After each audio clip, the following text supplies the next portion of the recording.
सदियों साल पुरानी कहानी है। दिमशक के किसी सहराई इलाके में एक बूढ़ी औरत रहती थी जो मुद्दतों से एक शदीद बीमारी में मुब्तला थी। बीमारी ने उसके जिस्म को कमजोर कर दिया था और तकलीफ ने उसकी रूह तक को तका दिया था। करीबी तमाम हकीमों ने कोशिश की मगर सब बेबस हो गए।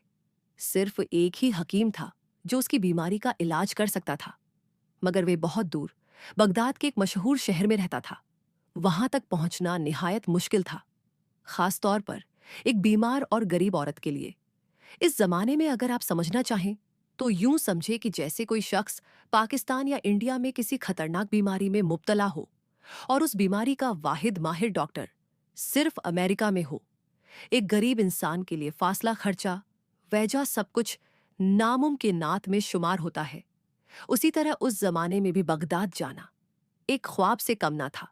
उस बूढ़ी औरत का अल्लाह पर ईमान इतना मजबूत था कि वह हर हाल में यही कहती, अल्लाह ही मेरा निगबान है, वही हकीम खुद चलकर मेरे घर आएगा और इसका सबब अल्लाह ही बनाएगा, वही मालिक और खालिक है मेरा। लेकिन याद रखें, अल्लाह की कुदरत का कोई सानी नहीं। वो जो चाहे जब चाहे जैसे चाहे कर सकता है।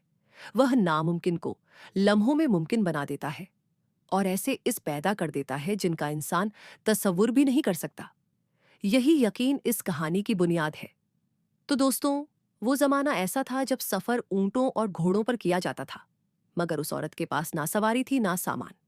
रास्ते तवील और कठिन थे, लेकिन उसका यकीन कहता था कि अगर कोई उसे बगदाद तक पहुंचा सकता है तो वह सिर्फ अल्लाह ही है, या फिर अल्लाह वह मशहूर हकीम खुद उसके पास भेज दे।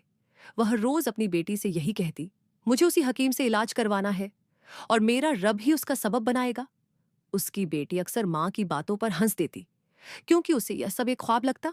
लेकिन अल्लाह जो करता है वो इंसान की अक्ल से बालातर होता है। बूढ़ी औरत ने मोहल्ले के अमीर लोगों से मदद मांगी, मगर कहीं से कोई मुस्बत जवाब ना मिला। वह दर्द और मायूसी के बीच बेबसी की जिंदगी गुजारती रही, अपनी एक बेटी के साथ गुर्बत और शदीद बीमारी का सामना करती हुई। वह दिन ब दिन कमजोर होती जा रही थी। बीमारी इस हद तक बढ़ चुकी थी कि अब ना इबादत की ताकत बाकी रही थी, ना खाने पीने की हिम्मत। कभी खाना खा लेती तो कभी सिर्फ पानी पर गुजारा करती। मगर इस सब के बावजूद उसने अल्लाह के दरबार का दरवाजा खटखटाना नहीं छोड़ा। वह हर वक्त अपने रब से शिफा की दुआ मांगती रही। यकीन के साथ, सब्र के साथ वक्त गुजरता रहा। और फिर एक रात, जब हर तरफ सन्नाटा छा चुका था और सारा मोहल्ला नींद की आगोश में था, अचानक दरवाजा जोर से खटका। बाहर से एक आवाज आई, बहन, क्या कुछ देर के लिए जगह मिल सकती है? सुबह तक रुकना है। उस औरत ने सोचा शायद कोई मुसाफिर है जो इस सुनसान वक्त में मदद का तलबगार है। उसने दरवाजा खोला तो बाहर दो अजनबी मर्द खड़े थे। उनकी हालत निहायत खराब थी। लगता था कि लंबे पैदल सफर की तकन ने उनके जिस्म चेहरे से रंग निचोड़ लिया हो। प्यारे दोस्तों, माँ ने पहले इजाजत ना दी। कहा, हमारे घर में कोई मर्द नहीं, ऐसे आधी रात को अजनबी मर्दों को कैसे अंदर आने दूं? मजबूरन उन मर्दों को वापस लौटना पड़ा। वो दरवाजे के साथ ही बैठ गए। नडाल और तकन से चोर औरत की ममता जाग उठी। उसे उन दोनों में अपने बेटे नजर आने लगे। दिल भर आया और उसने बेटी से कहा, बेटा, उन्हें अंदर बुला लो, मगर दूसरे कमरे में रखो। खाने पीने का इंतजाम भी वहीं कर दो। ज्यादा बातचीत से गुरेज करना। अल्लाह ने उन्हें हमारे दर पर भेजा है, हमारी आजमाइश है, हमें खिदमत करनी है।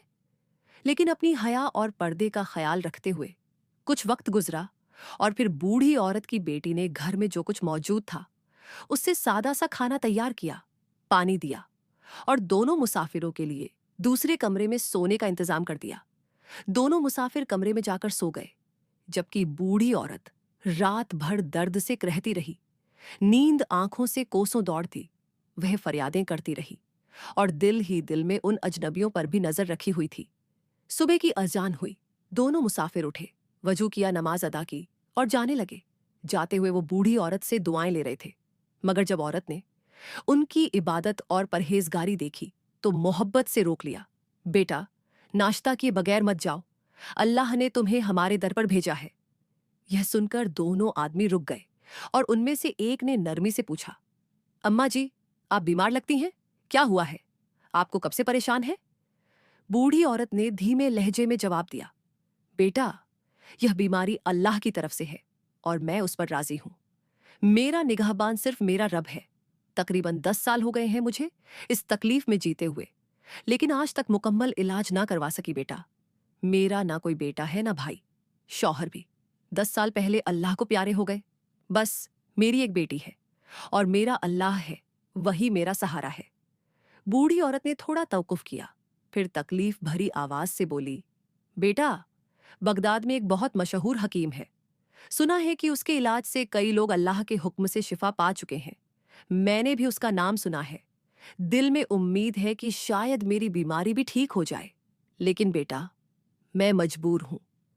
इतनी दूर जाने की ना सख्त है ना वसाइल। यह सुनकर दोनों मुसाफिरों ने एक दूसरे को चौंक कर देखा, जैसे वह कुछ जानते हो या किसी हकीकत से वाकिफ हो। खामोशी से औरत की बातें सुनते रहे। बूढ़ी औरत ने आसमान की तरफ देखा और एक मदम मुस्कुराहट के साथ बोली, बेटा, मेरा ईमान है कि जिस रब ने बीमारी दी है वही शिफा भी देगा, दवा भी वही भेजेगा। बंदा तो बस कोशिश करता है, और जो मेरे बस में था वह मैं कर चुकी। अब सब उस रब्बे करीम के सुपुर्द है। बिलाखिर एक आदमी आगे बढ़ा और नरमी से बोला, अम्मा जी, अगर मैं यह कहूं कि अल्लाह ने आपकी दुआ कबूल कर ली है तो आपको कैसा लगेगा? बूढ़ी औरत ने हैरत से उसकी तरफ देखा और धीमी आवाज में कहा, क्या मतलब बेटा? मैं तो कुछ समझी नहीं। उसने मुस्कुराकर जवाब दिया, यह दूसरे साहब यही बगदाद के मशहूर हकीम है और अल्लाह ने ही उनको आपके लिए यहां भेजा है। हम दोनों एक खास जड़ी बूटी की तलाश में दमशक आए थे। घोड़ों पर सफर कर रहे थे। रात को जब ठहरने का वक्त आया तो घोड़े अचानक डर गए और हमें शहर से बहुत दूर ले गए। फिर रास्ते में हम दोनों घोड़ों से गिर गए और सारी रात अंधेरे में भटकते रहे। बहुत सफर के बाद आपका घर करीब लगा और हम यहां आ गए। अल्लाह की मर्जी से हम आपके पास पहुंचे हैं।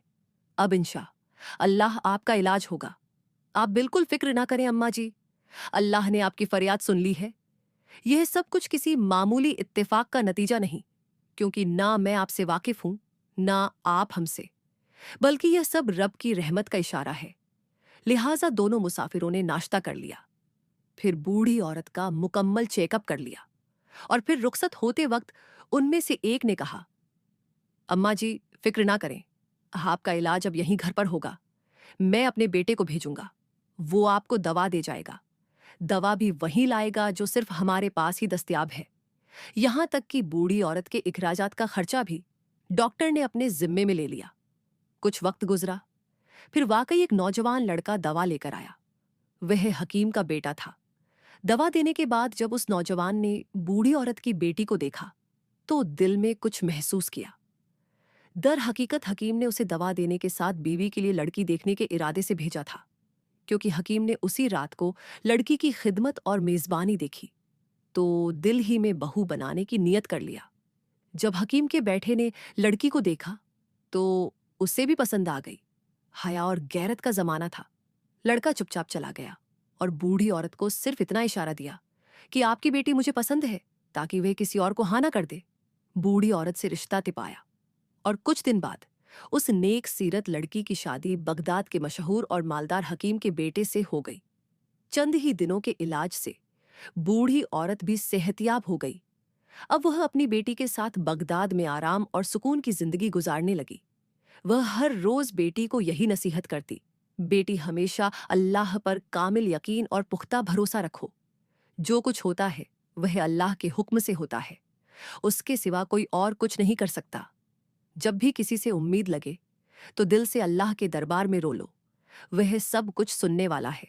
मैं एक बेबस बीमार गरीब बूढ़ी औरत थी, किसी काबिल न थी, लेकिन अल्लाह ने मुझे इज्जत दी, सेहत दी और खुशी अता की, क्योंकि वह इखलास देखता है। तो प्यारे दोस्तों, इस कहानी से हमें एक अहम सबक यह मिलता है कि मुश्किल कोई भी हो, दिल से और इखलास के साथ सिर्फ अल्लाह को पुकारो। वही सुनने वाला है, वही देखने वाला है और वही है जो हर मसले का बेहतरीन हल रखता है।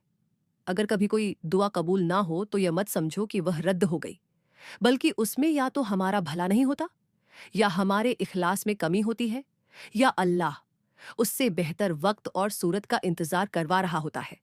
और बच्चों के लिए एक सुनहरी सबक यह है, चाहे बैठा हो या बेटी, अगर वालिदन की खिदमत और इताअत दिल से की जाए तो अल्लाह दुनिया व आखिरत में ऐसे इनामात देता है जो महज काबिलियत से हासिल नहीं होते। वालिदन की खिदमत रब को इतनी पसंद है कि वह इसके बदले इज्जत मर्तबा, सुकून और कामयाबी अता फरमा देता है। मुझे उम्मीद है आपने इस कहानी से बहुत कुछ सीखा होगा।